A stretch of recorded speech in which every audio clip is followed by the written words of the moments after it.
guys, we're going to start this show here shortly. It's been a busy morning. Man, there's so much to cover today. I'm going to try a different approach to today's show. We've been talking such heavy topics and important topics on the show that we haven't been able to get to other items on the headlines, which you see on screen. And our fabulous director, Judah, is working on getting those headlines on screen so you see what we're going to talk about. So I'm going to kind of flip the script today and talk about some of the items that I want to get in the news cycle to you that aren't necessarily the heavy topics like the hazing incident, where I have more information to relay to you. I've been in contact with a handful of parents, including one fantastic parent. Everyone's names will be respected from an anonymity standpoint. But last night there was an all-hands-on-deck meeting at Albemarle High School with the parents. And a handful of parents have reached out to me about this all-hands-on-deck meeting. So we're going to relay what happened yesterday with the principal, with the head varsity football coach, and with the athletic director at Albemarle High School, including firsthand takes from parents, including one particular parent that spent quite a bit of time relaying information to us.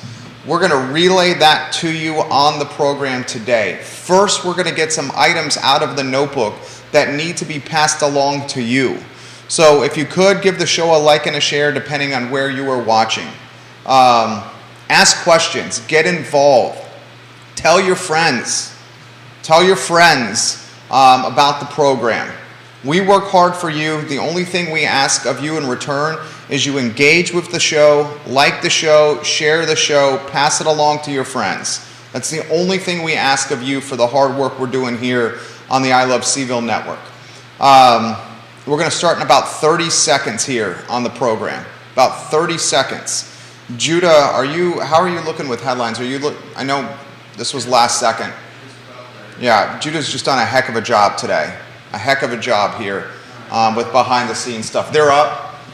All right, look at the screen, guys, and you're going to see the topics we're going to cover. Look at the screen for the headlines we're going to cover, including a follow-up from last night's parents meeting at Albemarle High School with the principal, with the athletic director, and with the head football varsity coach of the team. A lot to relay to you guys on today's show.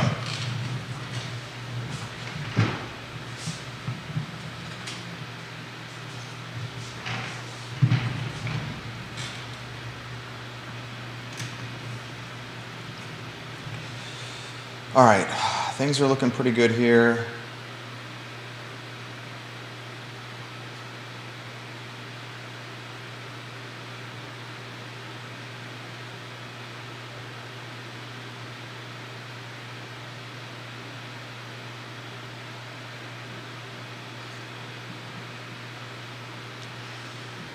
All right, Judah, we can rock and roll here when you're ready.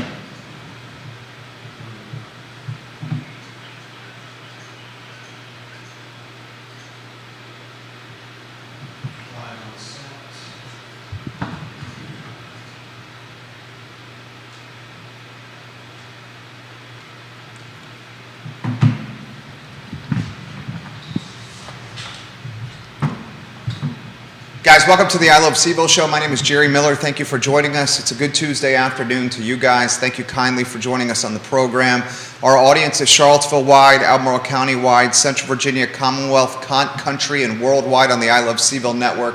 A lot we're going to cover on today's show, including offering you a follow-up to an all-hands-on-deck meeting last night at Albemarle High School with the principal of the school, the athletic director of the school, the head varsity football coach of the school, and parents of the football program. I have significant firsthand perspective from a number of parents that were at the meeting. Relayed to me, insisting, asking, encouraging, thanking us for covering this story. If you've noticed the hazing incident at Albemarle High School, which we covered yesterday, has not in detail been reported by anywhere else in Charlottesville. Not newspaper, not radio, not television, just here at the I Love CVille show. And you know why that is? It's because it's a very difficult story to cover. That's why. It's a very difficult story to cover. We're talking a hazing incident that involved object penetration, older students bullying, object penetrating a younger student, and then the hazing incident captured on social media and then shared widely across the school. I've also heard from 2 teachers at Albemarle High School that are active on this, and 1 middle school teacher about this. I'm going to relay all this to you today. I'm going to flip the script a little bit. And why I'm going to flip the script is because we've been very much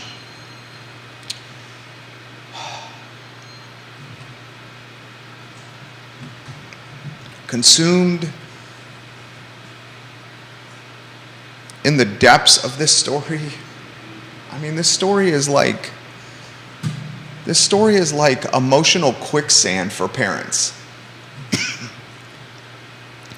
I had a conversation yesterday with the head coach at Western Albemarle High School after yesterday's show. And this coach, he said, being a parent changes you, man. Once you become a parent, you start thinking about the world as it applies to your kids. And it was so right, what he said. And that's how my wife and I have been thinking about this story. We've been thinking about this story as if our kid, if it had happened to him, and we even thought of this story, and remember, our kid's 4.5. We even thought about it, what if he was the one that was involved doing the perpetrating, doing the bad stuff? And that's how you think as parents now. I want to get the other items of note that need to be relayed to the community first. And then we'll get to the Albemarle story.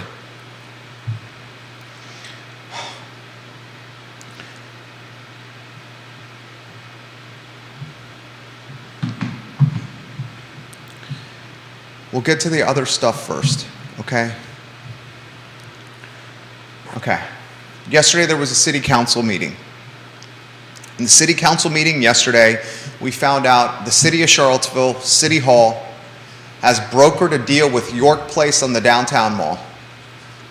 And the city of Charlottesville is going to spend $5,000 a month in rent with York Place on the downtown mall. And the reason City of Charlottesville is going to give York Place, the Lewis family owns this institution, this iconic building on the mall. The Lewis family is fantastic, fabulous landlords. I'm throwing no shade on the Lewis family, and I'm throwing no shade on York Place. City of Charlottesville said, we want to give you a lot of money. You have bathrooms on the downtown mall, and we want to utilize those bathrooms in a public bathroom setting as opposed to the private public bathroom setting that you have now. Let's cut to the chase. The bathrooms in York Place were one of the worst kept secrets from a private bathroom status. If you spend any time in Charlottesville or on the downtown mall, you knew there were bathrooms in York Place that you could have utilized when you had to go to the bathroom. The city of Charlottesville brokered a deal with York Place, $5,000 a month, $60,000 a year in rent. And the whole purpose of this deal was to offer bathrooms in downtown Charlottesville. There's once again been a very loud, very vocal, very organized, but extremely small in number. Most of them lurk on Twitter, behind anonymous profiles, behind profile pictures that are not their face, behind accounts that don't have their names on it, flexing keyboard muscles because they have anonymity on social media. And this loud, organized, very small in number population influenced city council to broker this deal with York Place. Now $60,000 of your money and my money, these are taxpayer dollars, are being allocated to renting 2 bathrooms from a private landlord. Have you guys ever been in York Place? Have you ever walked the hallway from the downtown mall to Water Street? You enter where the dumpling shop is and Grit Coffee. You enter those doors, and then you can go down this hallway, and there's an alteration place. I took photos of it today. Kim's Alterations. There's Nada Nails in there. There's Sombreros, the Mexican restaurant in there. York Place has a rental office in there. Middle of the way through this hallway, there's a door. And the door the door was disguised with a sign that said sprinkler valve on it. And the reason that door was disguised with a red sign with white lettering called sprinkler valve was the vandalization took place in this hallway and these bathrooms was tremendous. So the decision was made, let's see if we can take off the bathroom signage from this door and disguise it with a red and white sign that says sprinkler valve on it. And maybe we can, with this disguise tactic, prevent nefarious, mischievous vandalizing from happening.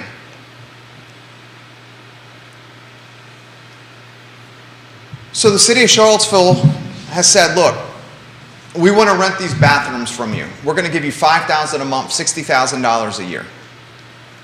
Let's take these bathrooms and let's convert them into clearly marked public restrooms as opposed to this like secretive public-private bathroom. If you were a local, if you spent time in the downtown mall, you knew you could use these restrooms. You knew you didn't have to buy dumplings or coffee or get alterations done and get your nails done, have some Mexican cuisine at Sombreros. You knew you could just go to these bathrooms and use them. But many in the community, and I understand their position, the downtown mall should have public restrooms. I want Twitter Charlottesville, the small, vocal, very small in number, but very vocal, often people hiding behind fake profile pictures and names. You know who you are. I want you to hear this. I think the downtown mall should have public restrooms. However, I do not think those public restrooms should be in a private shopping area that is populated with private businesses that are struggling to survive. I spoke to a member of the janitorial crew at York Place this morning, and within the last 24 hours, I spoke to 3 merchants that are currently in York Place. The 3 merchants had this to say to me: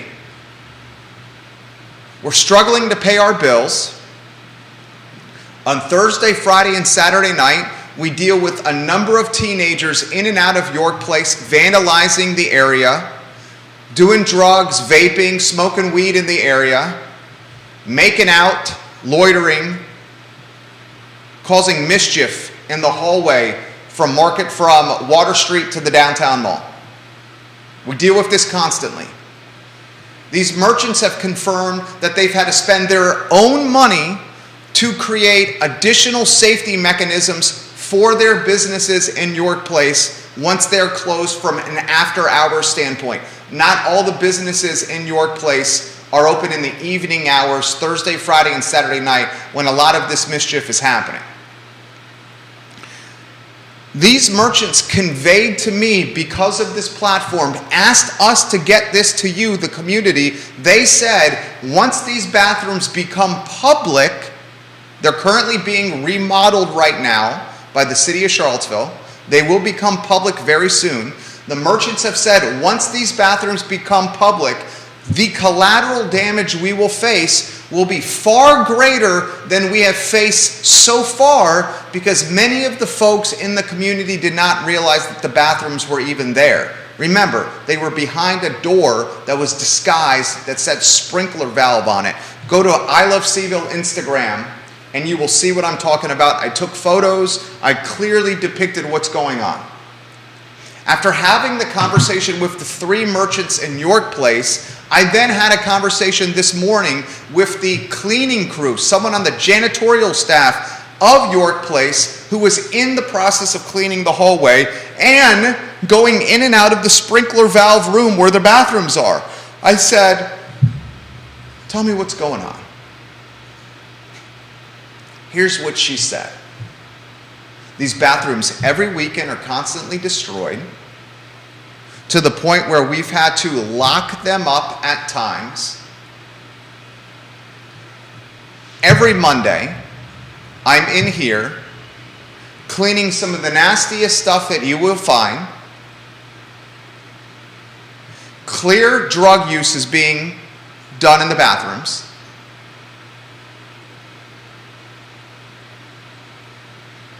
The upkeep is not there. And it's her words, teenagers running amok, unsupervised. She was perplexed that these bathrooms were about to be made public and that marketed and promoted by Charlottesville as the place to use on the downtown mall. Her words. So here you have 3 merchants in York Place and a member of the janitorial crew saying, what is possibly going on and how is this an intelligent decision? Now, I'm a man of solutions. I try to create or anticipate or figure out the response to the commentary that I just delivered to you. And the commentary that I just delivered to you is going to frustrate or anger some folks, mainly the people hiding behind fake profiles, not utilizing their name on Twitter, and flexing their keyboard muscles on the Twitter sphere. So, here are the solutions that I propose, which are on the I Love CVille Instagram. Go to I Love CVille on Instagram now, okay? This is what I wrote. Very succinctly and easy to understand. The $60,000 per year public restrooms in York Place are behind the door marked sprinkler valve. The city of Charlottesville is renting these small bathrooms from York Place for $5,000 per month. These restrooms are currently being remodeled to accommodate the massive demand headed their way. I spoke to a member of the janitorial crew this morning. While cleaning the hallway, she said the sprinkler valve sign was utilized as a deterrent to disguise the public restrooms because, and I quote, so many kids were terrorizing the hallway and shops and destroying the bathrooms. They are running around here unsupervised, end quote. Furthermore, I spoke with 3 business owners in York Place within the last 24 hours. Each of them is quite worried about the city renting small restrooms for public use within York Place. One merchant said, and I quote, "This will create even more difficulty for our business at a time when we can barely pay our bills," end quote. The merchant said, and I quote, "Children are running through York Place unsupervised, using drugs in the hallway and bathrooms, destroying private property and disrupting our businesses," end quote. I continue to write this. The public restroom should have been placed in city-owned property instead of privately owned property. Those are my words. I repeat, the public restrooms should have been placed in city-owned property instead of privately owned property. The public restrooms should not have been put in a tight hallway amongst locally owned businesses that are struggling to pay their bills. York Place is already being disrupted by unsupervised teenagers, especially on Friday, Saturday, and Sunday evening. The city should have utilized the transit station for the public restrooms, or the city could have paid for nice bathroom closets and positioned them at Central Place at the center of the mall. Instead, the city thought $60,000 per year plus upkeep costs in a private hallway amongst private businesses with private tax-paying residents living above them. York Place has apartments for rent on the floors above it. The city thought that was the right move. Now, help me understand this, please. I'm going to ask straightforward, common sense questions, okay? What do we think is going to happen in a very narrow hallway with very tiny bathrooms, when this narrow hallway and these tiny bathrooms are marketed by Charlottesville City as the only public restrooms on the downtown mall? What do we think is going to happen? Best case scenario, this is the best case scenario. The hallway leading to those tiny bathrooms will be crammed with people at times, creating a safety hazard. And this is the best case scenario. Best case scenario. The hallway, shoulder to shoulder people waiting to use the restroom. Fridays after 5, after a concert, come Christmas and holiday season. What do we think is going to happen in that hallway? 3 people would struggle to go shoulder to shoulder, 4 people maybe, depending on how wide they are, and walk down that hallway. These bathrooms are not the bathrooms you see at Scott Stadium. They're small. The entry corridor is small. That's the best case scenario. You have a safety issue with people loitering, waiting for restrooms because they have to go to the bathroom. Best case scenario. Worst case scenario. Here's the worst case scenario. Destruction, damage, mischief, vandalization. You are already hearing from the merchants that they're using extra safety procedures, including security cameras and padlocks on their door. You're already hearing from the merchants that drug use is happening, that vandalization is happening. When you amplify for the community that this is the public restroom for an 8-block downtown mall, is common sense not more of this going to happen? Isn't that common sense? It seems so obvious, right? I'm going to ask a couple other questions. Should City of Charlottesville, should they not have considered public restrooms a utility for the downtown mall, a public park? Did you know the downtown mall, by definition, is a public park? It's a public park. Should the City of Charlottesville and its leaders not have utilized city-owned property for the public restrooms in the public park? Should it not have done that? Should the City of Charlottesville not have considered water closets or bathroom closets? You see these at weddings. These things are pretty darn nice now. Pretty darn nice. It's not the porta potties of yesteryear. These are water closets, bathroom closets that are pretty nice. You can rent these water closets. You don't even have to buy the water closets. You can put the water closets strategically anywhere in the downtown mall, including the center of the mall in Central Place. Do you remember some years ago where there was a kiosk on the downtown mall selling periodicals and newspapers and magazines and some coffee?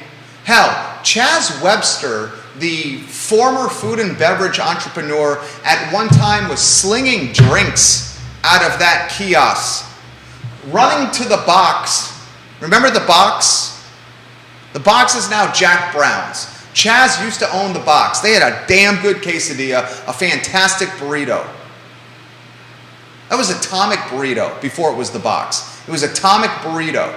He was running to Atomic Burrito, making drinks over there, and bringing them back to the kiosk in the center of the mall and selling them to people. I used to buy them. They were great. Chaz, I thought it was brilliant. I respected your hustle and chutzpah, dude. I thought it was effing brilliant. That kiosk eventually closed, and I hear it's in someone's backyard in the city of Charlottesville. Okay? That's a blast from the past right there. Why not consider the water closets right in the center of the mall where that kiosk used to be?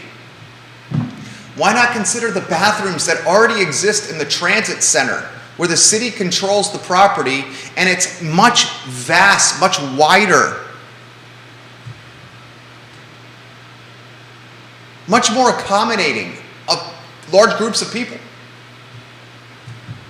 I am often left perplexed and scratching my head. What is going on with the town I love from a leadership standpoint? This is another example. Now, you heard it here first. You heard it here first. This experiment, $60,000 of taxpayer money, is going to be a train wreck. A tiny, narrow hallway cannot accommodate the amount of people that will use these restrooms.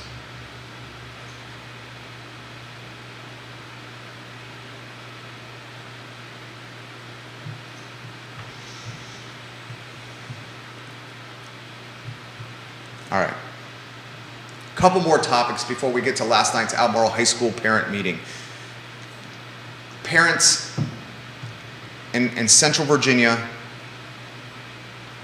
tell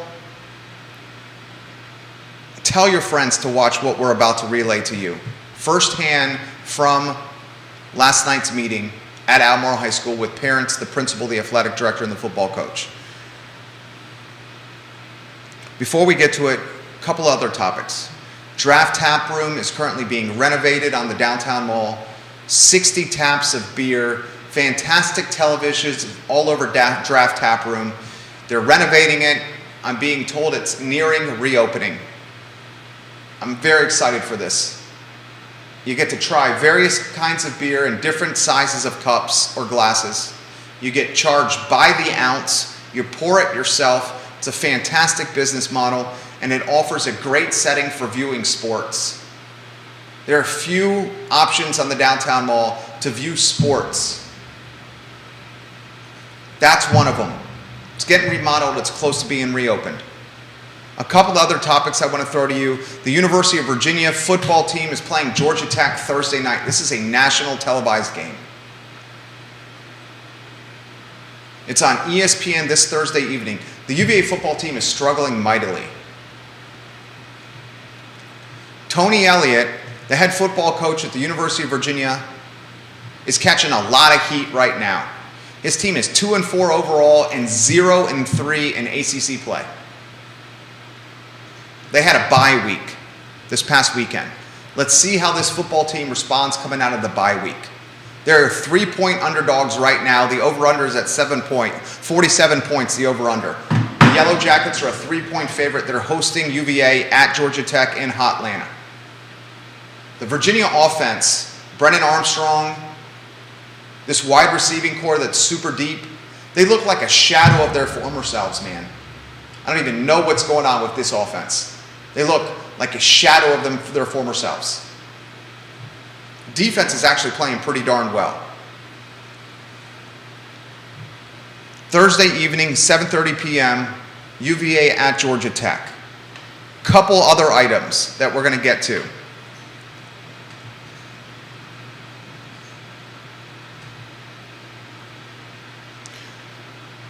There was a story about minimum wage and cities on CNBC. How many hours minimum wage earners need to work to live in big cities in the area, in the country, excuse me. In New York City, if you want to afford rent on a one-bedroom apartment in New York City and you're earning minimum wage in Manhattan, you have to work 111 hours a week for a one-bedroom apartment in Manhattan. That's 111 hours a week. I mean, let's divide that by 7. 111 divided by 7. You're working 16 hours a day just to afford your rent in New York City. A one-bedroom apartment in the Big Apple. Good God. It's insane. It's insane. It's $15 an hour, the minimum wage in Manhattan. In Los Angeles, you're working 84 hours a week to afford a one-bedroom apartment. The highest one on the list, you know what it is?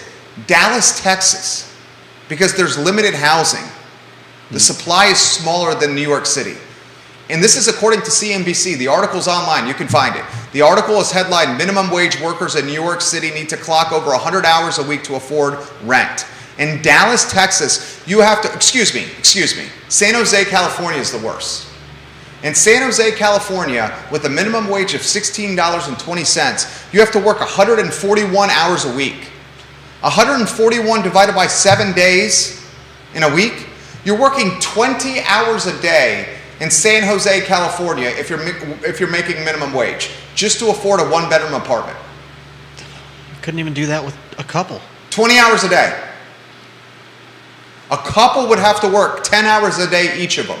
And I doubt 7 days. 7 days a week. I doubt they would stay a couple for very long working that schedule because they'd never see each other. Yeah. Dallas, you have to work 120 hours a week to afford a one-bedroom apartment. Here's the thing with Dallas. The minimum wage is $7.25. San Diego, 90 hours a week. San Diego's minimum wage is $15 an hour. San Antonio, 97 hours a week. San Antonio's minimum wage is $7.25. Philadelphia, 110 hours a week. Minimum wage, $7.25. We have a housing crisis in America. The housing crisis is not unique to Charlottesville. It's not unique to Albemarle County. It is in America. We are vastly under-rooftopped, under-inventoried in our country. And you want to hear something very straightforward? New construction is at a standstill pace right now because the interest rates are rising and they're rising quickly. The cost of goods, lumber, appliances, bricks, drywall, granite, they're volatile in nature and increasing in value. It's impossible to find labor to build new construction. On top of that, Hurricane Ian in Florida, was it Hurricane Ian? Is that what it was? Yeah, that was the most recent one. The most recent one was Ian. Hurricane Ian is cannibalizing much of the new construction labor and taking it to the Sunshine State. People working in construction are sprinting to Florida to take advantage of billions and billions and billions of dollars of renovations and earning money in temperatures where you can work year-round as opposed to winter climates. It was 31 degrees this morning where I live. I was thinking about the students waiting at bus stops this morning. The first morning where I looked at my temperature, where I woke up this morning, let's go to a two-shot. Let's welcome Judah B. Wickhauer to the program. Today was the first morning, good afternoon. Today was the first morning I have noticed since the school year started where the temperature was below freezing.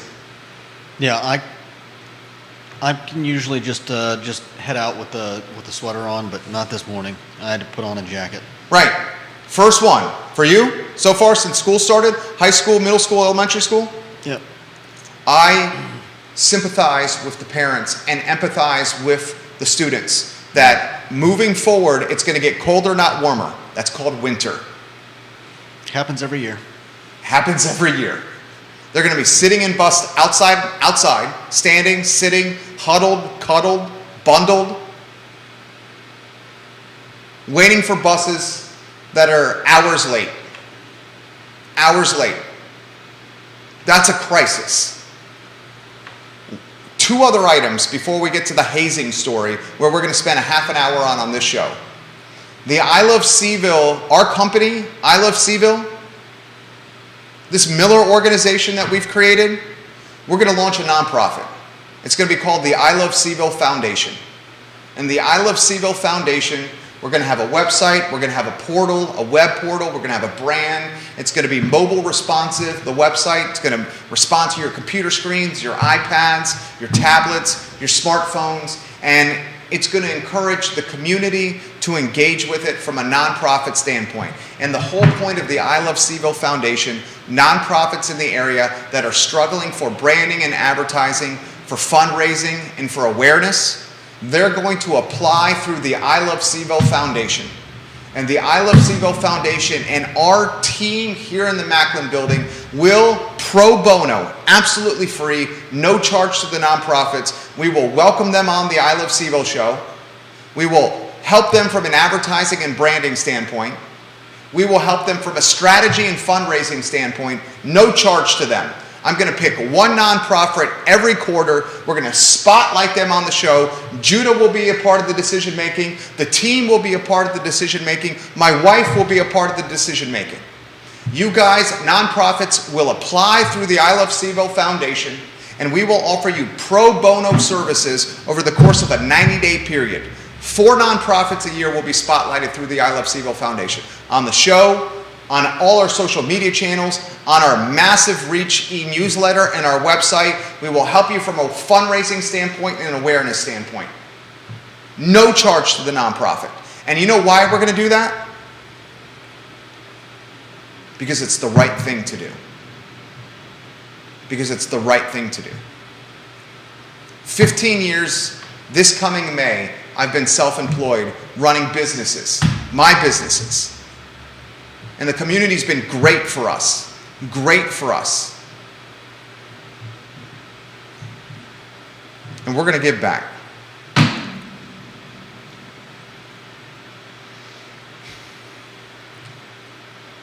All right, last thing I want to talk about on the show before we get to the story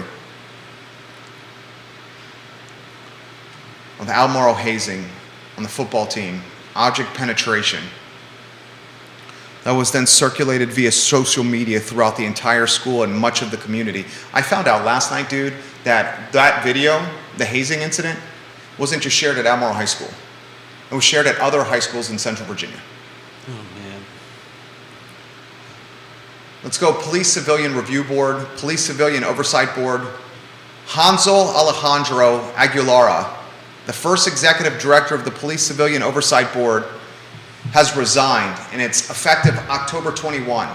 The first executive director of the Police Civilian Oversight Board, the board that basically oversees police officers in the city of Charlottesville and tries to see if arrests or tactics were done incorrectly or unjustly, right?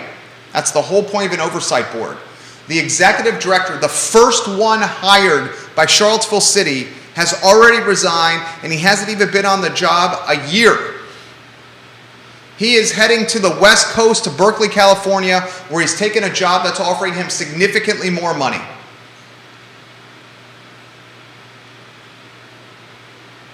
We're talking barely a year on the job, and the guy resigns. He sprints for Berkeley, California. This guy was paid well over six figures as the executive director of this review board. Well over six figures. He stayed on the job a year. Here's something really interesting. Ready for this? Hansel Alejandro Aguilera, the first executive director of the Police Civilian Oversight Board, started looking for a new job 7 months into his job in the city of Charlottesville.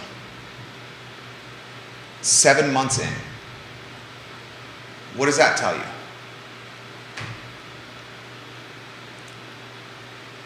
Tells me that Charlottesville is not all it's cracked up to be. I don't know. Dissatisfaction. Yeah. 7 months in. 7 months in. A six-figure job in Charlottesville. 6 figures plus. Yeah. Benefits, perks, 6 figures plus. Instead, he's going to Berkeley, California, where undoubtedly he's going to be paid more money, but the cost of living is astronomically more. No doubt. 7 months into the job, the first executive director, is already looking for a new gig. All right. Now the topic that is difficult to talk about, that parents on this football team are very much encouraging me to talk about. I'm going to read verbatim what happened last night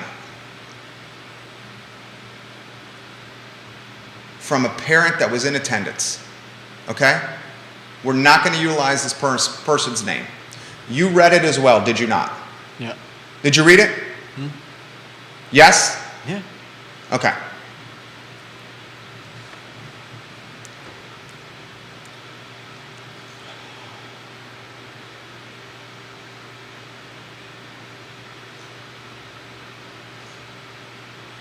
Last night, Albemarle High School.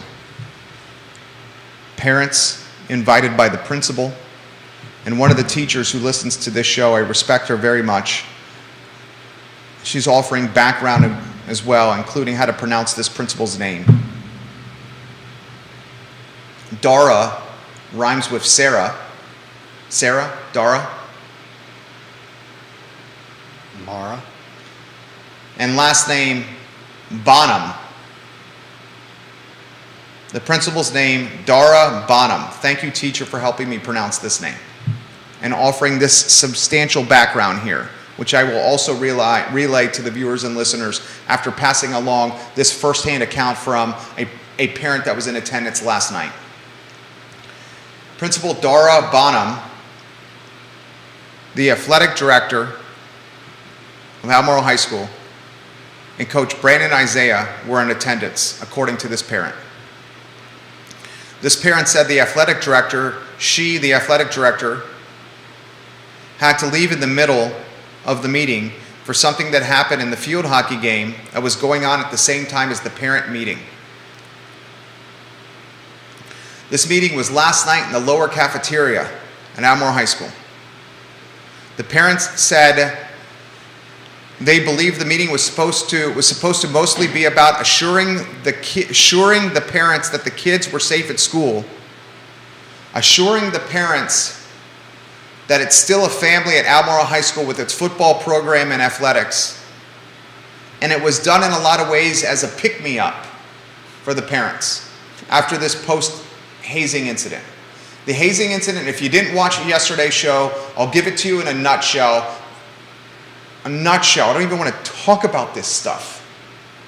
I was speaking with my wife yesterday. It just weighed heavy on me all day, and she saw it. This was the hazing incident that happened last week.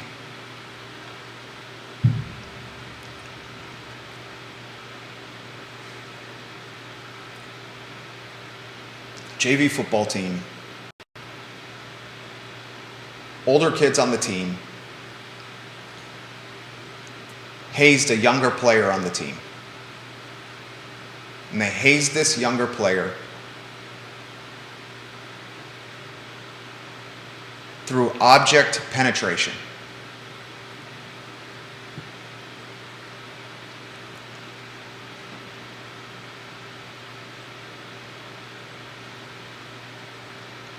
Object penetration.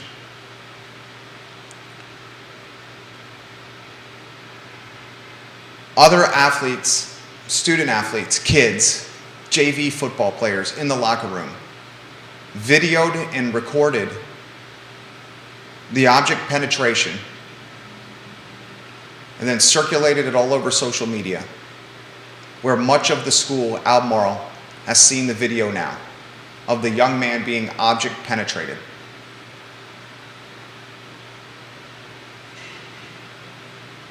Unfortunately, that video is now circulated through a number of other schools in Central Virginia, public and private. And that's what happens with social media.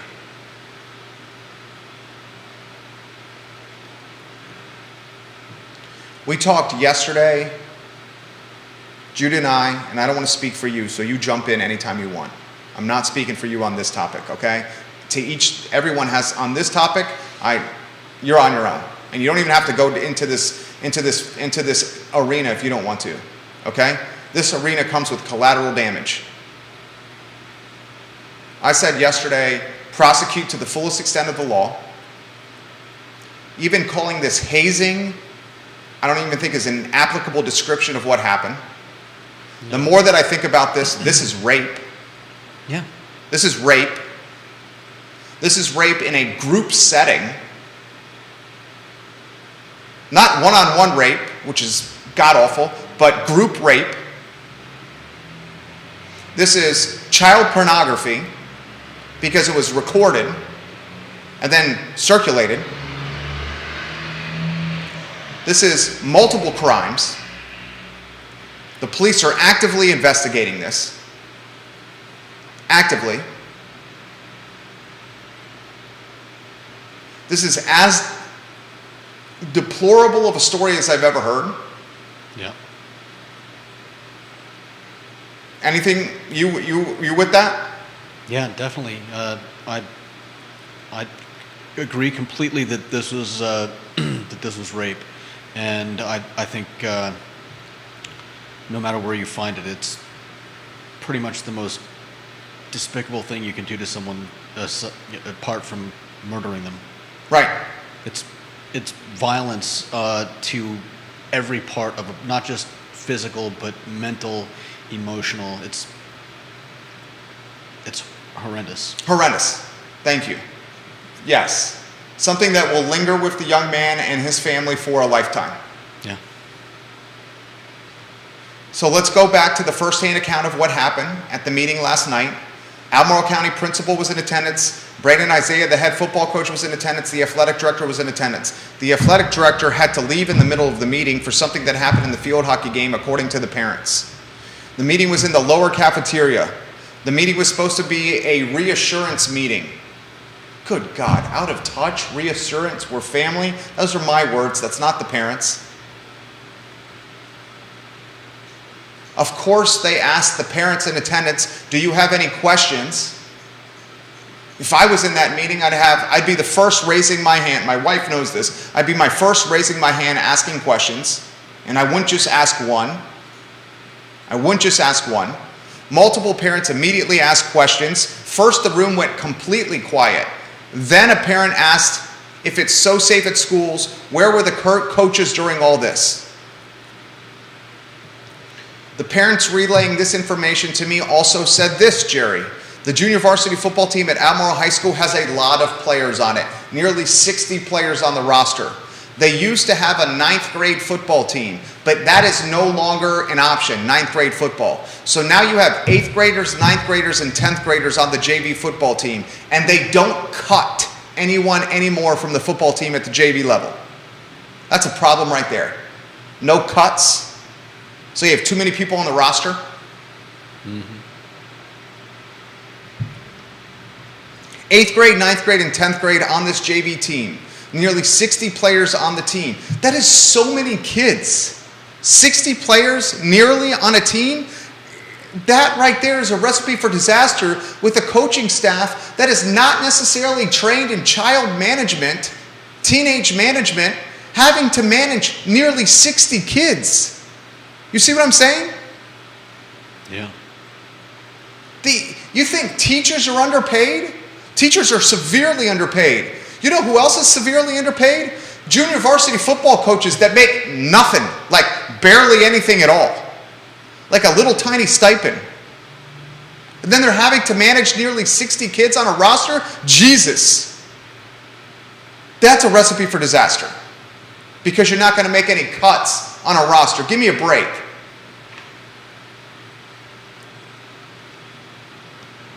The varsity football team at Albemarle High School has less numbers, so some of the JV kids get pulled up from junior varsity football to varsity football to help fill in the gaps when there's injuries or when some of the JV kids are performing well. They get the promotion to varsity for a game, maybe a couple of games, maybe longer.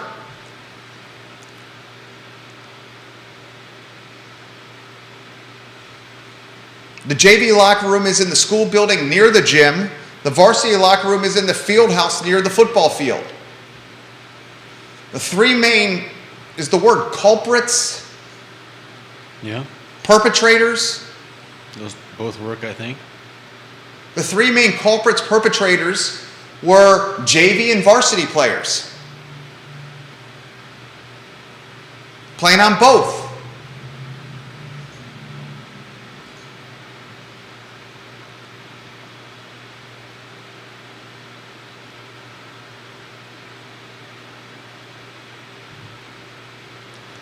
There were no coaches in the varsity locker room when this happened. The incident happened in the varsity locker room. The JV football coach was not at the meeting last night, just the varsity coach. The JV assistant coach was not at the meeting last night. That would read between the lines. The JV head coach and the JV assistant weren't on the meeting last night. I would imagine they're probably being investigated. Mm-hmm.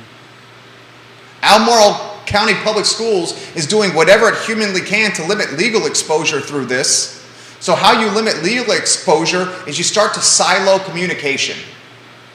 How you limit legal exposure, lawsuits, is you silo communication. You limit who could speak on the record.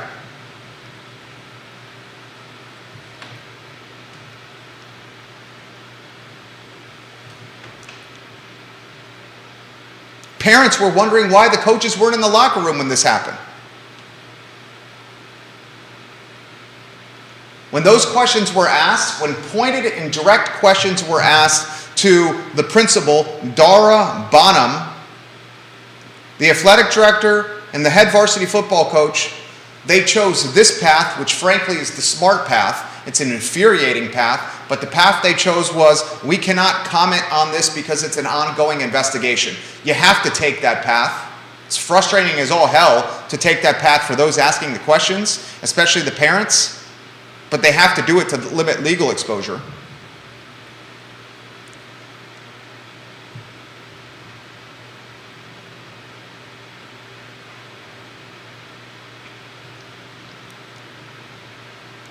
There's too many kids on this team to handle. Nearly 60 kids on a roster is an impossible number to handle when you have limited coaches. That's like a student-teacher ratio of like 30 to 1. And they're not in a classroom. A classroom offers some kind of like, what's the word I'm looking for? Like orderliness. Behavior in a locker room is going to be very different than a behavior in a classroom. Yeah. Right? Yeah. Just because of behavior and social norms. You've got segregated sexes. You've got specific ages. You've got kind of the camaraderie that comes with shared experiences in sports. Yeah. Very different setting, right? Yeah. Definitely. Interestingly, the season has not been canceled. I found that interesting, did you? Yeah. I'm stunned that the season has not been canceled, the JV season. Stunned by that.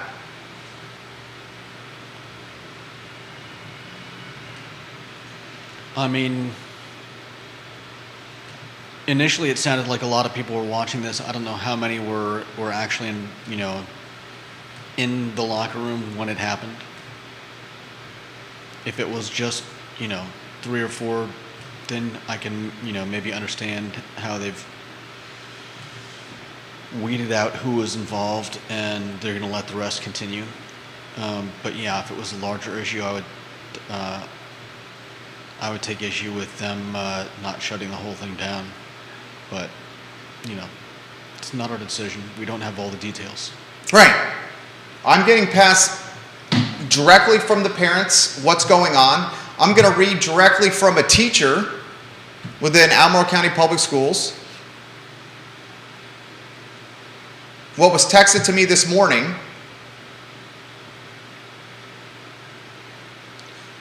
P.S. Jerry, I'll say she. This teacher sent me some other stuff. That's why she started this text with P.S. She says, the AHS, the Albemarle High School assault, is effed up beyond anything I have ever encountered as a teacher. We found out about it last week, and teachers were in tears at school, walking around in a daze. There's a JV football player in one of my classes, and he was called to the office the morning after it happened and was questioned. He is not talking about it because he is very disturbed. Saw the video that had already left the locker room when it happened.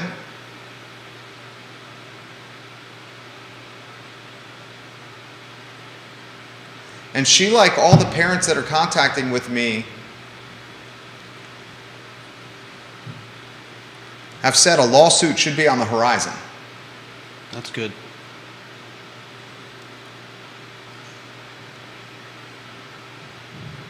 I would imagine. All right, let's talk strategy for the parents involved. So, you know what? My whole plan here, this is my whole plan here. My whole plan, Judah, is to try to put, is to do this. This is what I'm trying to do here, okay? This has not been reported by the newspapers, any of them. This has not been reported by any of the TV stations. This has not been reported on radio. I am trying to use this platform and influence to put this in the news cycle so it gets more attention and coverage because it deserves it. Attention and coverage holds people accountable. Attention and coverage can correct felonious behavior for the future. I would bet you there's going to be a plan in place moving forward that anytime kids are in a locker room, they're not going to be unsupervised. You want to bet that's going to be put in play? Definitely. I bet you that happens, right? Yeah. And coverage like this, you know what it does? It gives the student that was raped and his parents leverage.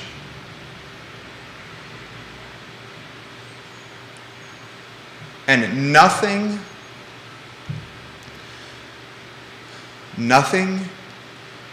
you can do moving forward will ever erase the PTSD that will linger for a lifetime because of these circumstances. Nothing. Not therapy, not anything. Yeah. But there are some paths of pursuit for this family involved. Here's the first thing I would do for the family involved. I would lawyer up. I would lawyer up.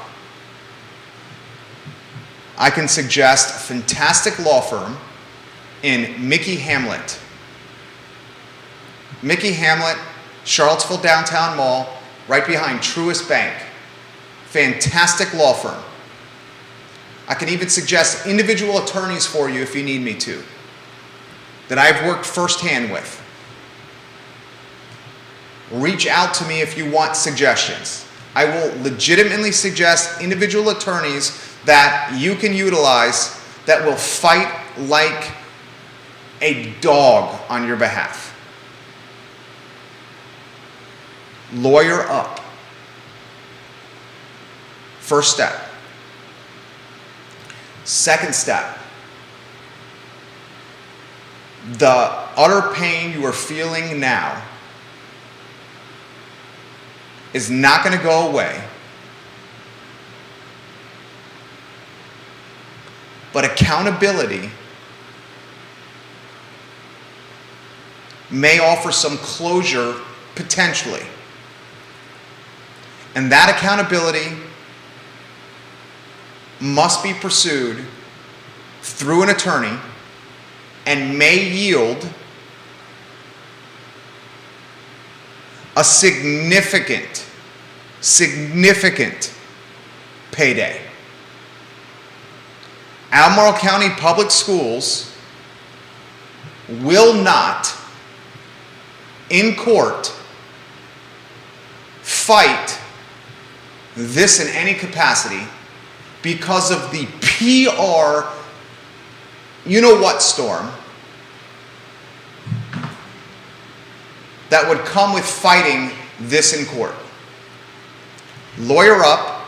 I suggest Mickey Hamlet of the Downtown Mall. If you need individual attorneys, I can help you with that. Hold parties accountable. Undoubtedly, the school system was negligent here. Undoubtedly. Hold individuals accountable. Pursue the individuals that were involved with this, not as if they were 9th or 10th graders, as if they were adults.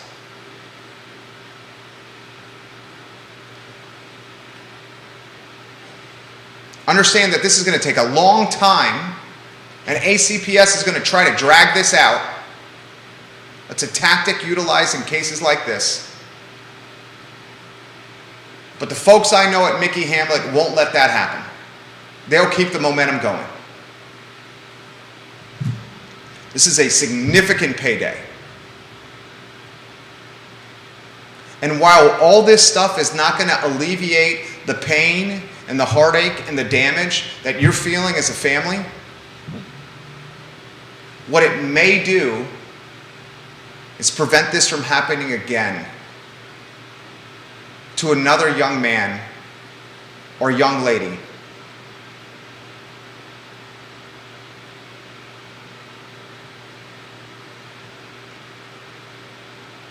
And the coaches that are watching this program, athletic coaches, someone said this best on the show yesterday. Athletes today, students today, teenagers today, middle schoolers today are so desensitized to violence because of the video content they've absorbed on cell phones, unsupervised. When I was growing up as a kid, where we would see violence in video form was at the movie theater. Mm-hmm.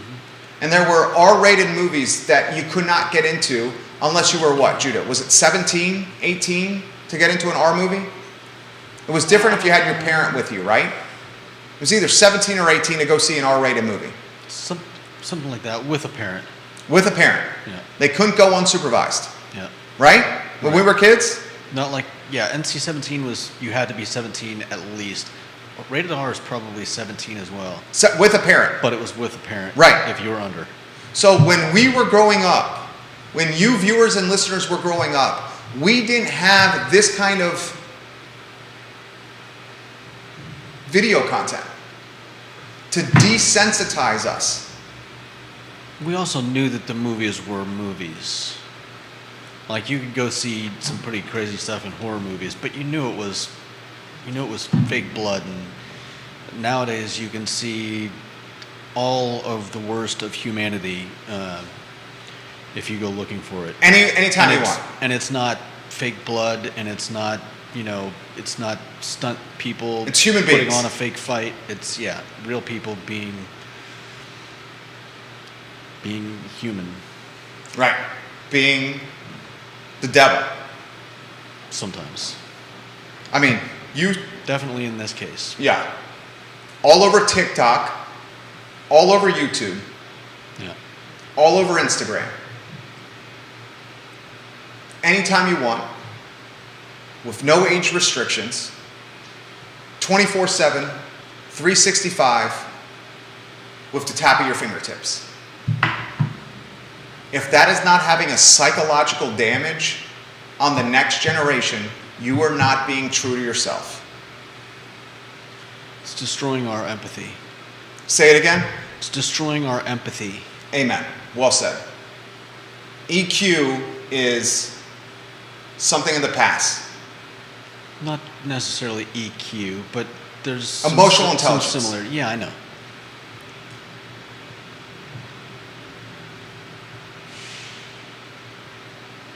And one of the most obscene aspects of this storyline, Judah, one of the most obscene aspects of this storyline, one of the most nauseating aspects of this storyline was the email that was sent on Sunday from the principal to the parents. Sunday morning, there was an email sent that's been shared to me now by 19 sets of parents.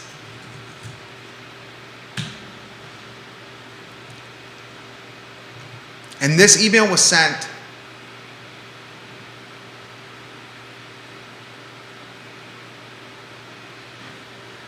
by the principal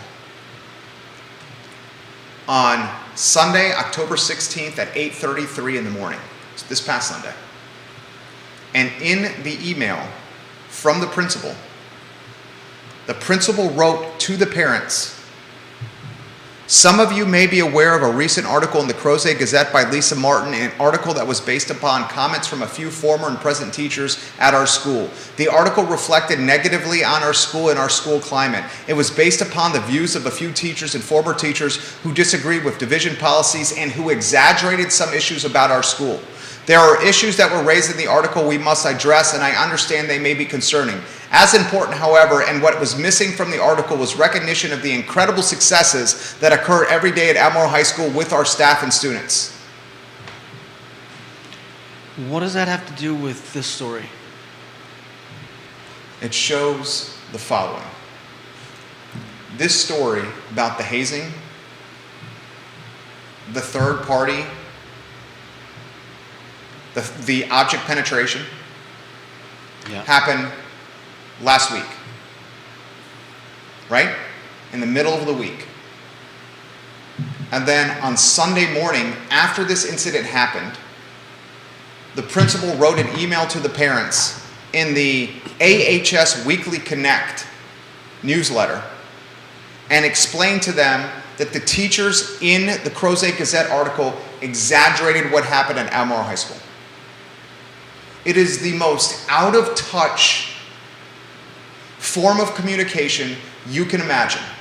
Why would you send an email to parents a few days after despicableness, crime, feloniousness happens in a locker room, telling parents a few days after this act that the Crozet Gazette article was exaggerated? But the Crozet Gazette article didn't have anything to do with this. All right, I'll try a different approach. I'm going to try a different approach. I think I get what you're saying. In the middle of last week, are we in agreement that what happened in that locker room was undoubtedly a felony? Yeah. It was a felony, right? Yeah. Okay, that happened in the middle of last week, right? On Sunday, this past Sunday, last Sunday, a few days after this felony took place at Albemarle High School, the principal of the school is emailing the parents saying, Albemarle High School, everything is fine. Yeah. That is the definition of out-of-touch communication. That is the definition of tone deaf. That is the definition of spin. That is the definition of piss poor public relations management. That is the definition of piss poor crisis management. And that is the definition of a principal that is trying to distance himself from felony, maybe unaware that stuff like this circulates on social media. And if he is unaware that stuff like this circulates on social media like it has, then good night, we have a completely different problem. Okay. I'm not sure I completely agree, but You don't send that email. I think the issue is that he had to address the Crozet Gazette article. He did not have to address the Crozet Gazette article in the shadows of object penetration rape. But I think he could have. He may have been out of line. He may have just made a faux pas.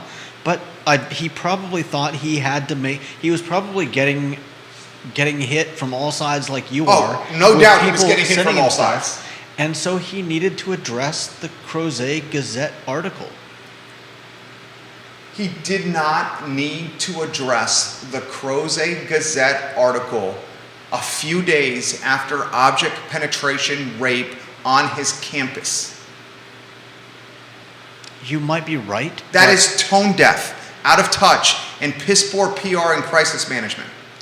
I don't. Do you know, not agree with me, viewers and listeners? I don't know that ignoring it is any better crisis management than How this was addressing handled. a separate issue. How this was handled with this email threw gas on the fire and further infuriated parents. It further infuriated teachers, and it further infuriated support staff. Do you see what my point is here? I mean, We can agree to disagree. I'm certainly not trying to get aggressive with you here. Nobody's accusing the guy of being, a PR expert. It may have been. But he has PR experts supposedly on staff. Do they? Philly G, the spokesman. Philly G. Is that his real name or his It's not gang his real name. Another impossible name to say. The spin doctor, Phil Just spell it. Giaramita. Jaramita. Yeah. Giaramita. I've dubbed him Spin Doctor Philly G. Phil Giaramita. Jaramita. Yeah, is the spokesman. Okay. His job is PR in crisis management. His job is the public perception, brand management of ACPS. That's his job. They also have attorneys that work for ACPS. before that email was sent to the parents, they should have. I hope to God that the Albemarle High School principal did not send this email to the parents and to the student body and to the teachers at Albemarle High School without running this email behind Philly G, the attorneys, Dr. Matthew Haas, and his cabinet. I hope to God. And they may have all just told him, look, you're in a bad position. It's going to look bad no matter what. You need to get out in front of the Crozet article and deal with the other issue later. I don't know, but I think that ignoring the problem would have been worse. And I don't know the guy. I'm not really trying to defend the guy. This is just I'm not my telling view him of to it. ignore the problem. I'm saying don't send a paper trail correspondence to parents saying the Crozet Gazette story was exaggerated. The violence depicted in the Crozet Gazette story, violence, that it was exaggerated in the shadows, in the wake, a few days after felony in a locker room. Yeah. That's all I'm saying. I get it. That is the definition of idiocy. Okay.